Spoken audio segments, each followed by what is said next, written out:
नमोस्तु महाराज जी, नमोस्तु। नमोस्तु महाराज जी, नमोस्तु महाराज जी, नमोस्तु महाराज जी। सभी अलग जी को इच्छा में महाराज जी, मेरा छोटा सा क्वेश्चन था कि हम जब विदेश में रहते हैं तो हम भाव पूजा करते हैं, भाव से ही सब कुछ करते हैं और बहुत मन लगता है क्योंकि कोई डिस्टरबेंस नहीं होता है। जबकि हम इधर आते हैं तो मन वहाँ से यहाँ भागता है पूरे समय, लेकिन जब हम यहाँ आ जाते हैं और पूजा की क्रियाओं पे हमारा पूरा मन लग जाता है, भावों का अता पता नहीं होता है। तो ऐसा क्यों होता है और क्या करना चाहिए हमें? देखिए, ये लोग दोहा कतर से आए हैं और दोहा कतर तो गल्फ कंट्री है, वहाँ तो कुछ सुरक्षता नहीं है।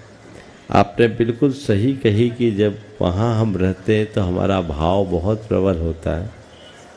इसका एक वाक्य में उत्तर मैं यही देना चाहूँगा कि अभाव का प्रभाव होता है। क्या बोला? जब चीज़ें हमारे हाथ में रहती है तो हम उसका उतना मूल्यांकन नहीं करते। जब चीज़ें हाथ से छूटने लगती है तब हमें उसका मूल्य और महत्व समझ में आता है।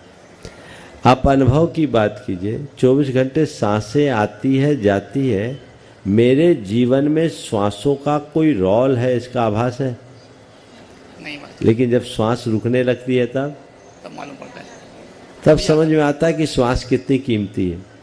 मुंह में बत्ती सी है, एक बार भी जीभ शायद नहीं जाती होगी, लेकिन एक दिन दांत बाहर निकल जाए तो चीज फिर वही जाती है बार बार ना।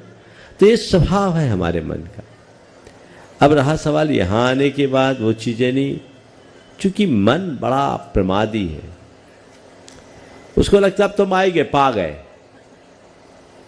नहीं, यहाँ आने के बाद हम अपने मन को कुछ अच्छी प्रेरणा और संकल्पों से बांधे तो ऐसा कर सकते। नमस्ते।